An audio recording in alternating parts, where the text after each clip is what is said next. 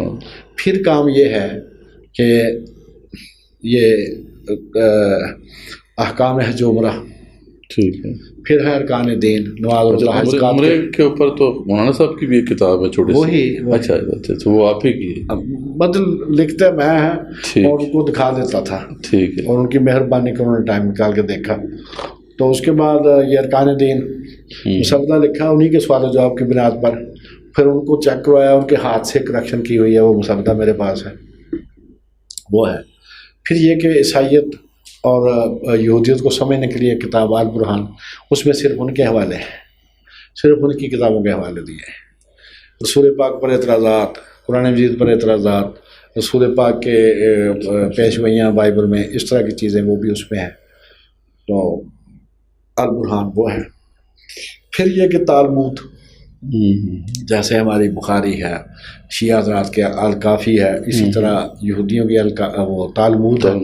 تالمود کی 13 جلد تو یروشلم کی ہیں، اس کی بابل کی ہیں، بابلی تالمود کی 2 ہیں، اس کی یروشلم کی معتبر بابلی ہے۔ تو اس کو 15 کو ہی کمپائل کیا اس نے، 1 جلد میں جمع کر دیا اپنا ڈاکٹر ابراہم کوہن نے۔ انہوں نے عبرانی میں PhD کی تھی کیمبرج سے، تو 1934 میں وہ چھپی تھی۔ اچھا اچھا، ڈاکٹر ابراہم کوہن، ٹھیک ہے۔ تو اب جناب یہ ظفر صاحب جو آئے تھے، ان سے وہ مجھے اس کی کاپی ملی تھی، تو پھر میں نے اس کا ترجمہ کر کے کمپوزنگ بھی کر دی، اس کی ہو گئی ہے، سارا کچھ ہو گیا ہے، لیکن وہ نہ ابھی چھاپی نہیں بوجہ کمی فنڈ ہے۔ اس کے بعد جناب ختم نبوت، اس کا مسودہ مولانا نے خود چیک کیا تھا۔ بہائیت یہ ان کے بعد کی بات ہے، ہاں جی، اور بہائیت پر ہی میرا MPhil ہے، اور بہائیت پر MPhil کیا میں نے، مطلب مقالہ میرا بہائیت پر ہے، MPhil تو ریگولر تھا، اور اس میں اللہ پاک نے مجھے گولڈ میڈل بھی دے دیا، ہاں جی، اور 66 سال کی عمر کے گولڈ میڈل ریگولر پڑھ کے دینا، یہ کہاں سے کیا تھا آپ نے؟ رفا سے۔ تو اب جناب اس کے علاوہ جو ہے یہ بائبل کی تفسیر، یہ کمپیریٹو تفسیر ہے، یہ دنیا میں کسی نے یہ کام نہیں کیا۔ ہر باب کی، ہر رکوع کی 7 تفسیریں، یہودی، Catholic, Orthodox, Protestant, cultural background, encyclopaedia Bible difficulties, اور قرآن مجید اس بارے میں کیا کہتا ہے، یہ 7 تفسیریں ہر باب کی۔ تو اس میں پیدائش، پہلی تورات کی جو صورت ہے اس کی مکمل ہو چکی ہے، اس کے بعد پہلی انجیل متی وہ مکمل ہو چکی ہے، مرکز جو ہے کل انشاءاللہ جائیں گے تو پرسوں 2 دن میں وہ بھی 1 باب رہتا ہے، وہ بھی مکمل ہو جائے گا۔ اس کے بعد پھر وہ سرکاری کام ہے، وہ کر کے پھر اس کو انشاءاللہ شروع کریں گے۔ یعنی وہ ایسا کام ہے کہ جو سر سید نے شروع کیا تھا، آدھی پیدائش کی ہے اس نے، اور 28 بابوں میں سے 5 باب متی کے اس کی ہے، باقی مصر میں ایک آدمی نے شروع کیا تھا، اس کا بھی وہ 100-150 صفحے لکھ کے وہ تھک گیا عربی میں، لیکن وہ ہیں جو مسلمانوں کا نقطہ ہے۔ میں نے کہا کہ مولانا کہتے تھے اپنے واسطے نہیں کچھ لکھنا، ان کے سورسز جو لکھنا ہے وہ اس کو مانے اگلا کہ یہ میری کتاب ہے۔ صحیح بات، سمجھائی نا جی؟ تو وہ تقریباً اب گنتی کے حساب سے تو 16-17 کتابیں ہو گئی ہیں، باقی اللہ مالک ہے، ٹھیک ہو تو یہ جو تفسیر کا کام ہے یہ بہت لمبا کام ہے، یہ 15 سال کا کام ہے، اسی کی وجہ سے میں نے ہر کام اب چھوڑ دیا، میں صرف اسی کو سبحان اللہ۔ تو یہ مطلب اب ناظرین آپ دیکھ رہے ہیں کہ جیسے پروفیسر صاحب نے بتایا کہ کافی عرصے جو یہ صحبت میں رہے ہیں مولانا اسحاق کے، اور بھی بہت سے لوگ صحبت میں رہے ہوں گے، لیکن یہ ہے کہ انہوں نے جو اتنا فیض حاصل کیا وہ اس لیے کہ انہوں نے سیریسلی جو بھی بات تھی اس کو لکھا، اس کو مرتب کیا اور اپنے پاس محفوظ کیا، اور اسی قدر کی وجہ سے اللہ تعالیٰ نے یہ سب کچھ ان کو نصیب کیا ماشاء اللہ سے۔ اتنی کتب کا بھی انہوں نے ذکر کیا، اور ایک ایک کام جو ہے ایک بہت وسیع کام ہے جو انہوں نے کیا۔ تو پروفیسر صاحب آپ کا بھی اب یہ کام سامنے ہے اور مولانا اسحاق کا تو ہم سنتے رہتے ہیں، آپ کیا سمجھتے ہیں کہ امت مسلمہ میں اس وقت دو طرح کے حملے ہیں امت مسلمہ کے اوپر؟ ایک یا یوں سمجھ لیں کہ امت مسلمہ کے اوپر تو حملے ہر طرف سے ہو رہے ہیں، امت مسلمہ کی جو فکر ہے، جو ہماری جو اساس ہے، اس پر جو حملے ہیں وہ دو طرح سے ہوتے ہیں۔ ایک تو حملے وہ باہر سے ہوتے ہیں، بیرونی حملے ہیں جو غیر مسلموں کی طرف سے حملے ہوتے ہیں، اور دوسرے حملے وہ ہیں جو ہمارے اندر سے ہی جو ہے وہ باطل فرقے جو ہیں یا ان کے جو بھی امام ہیں انہوں نے کیے۔ تو ان دونوں میں سے کون سے زیادہ مضر ہیں امت مسلمہ کے لیے؟ اور اس وقت ہم جب جس جگہ پہ آپ بیٹھے ہیں اور آپ کا قلم بھی انہی موضوعات پہ اٹھ رہا ہے، آپ نے بہائیت کو کی رد میں کتاب لکھی، آپ نے ختم نبوت کے حوالے سے جب بات کی تو قادیانیت تو اس کو رد کیا، تو یہ آپ اس پہ خاص طور پہ قلم اٹھا رہے ہیں۔ تو آپ لگ یہ رہا ہے کہ جیسے آپ زیادہ تر جو دونوں طرح کے جو اعتراضات ہیں باہر سے اور اندر سے دونوں کو ہی آپ ایڈریس کر رہے ہیں، تو آپ کس کو زیادہ مضر سمجھتے ہیں؟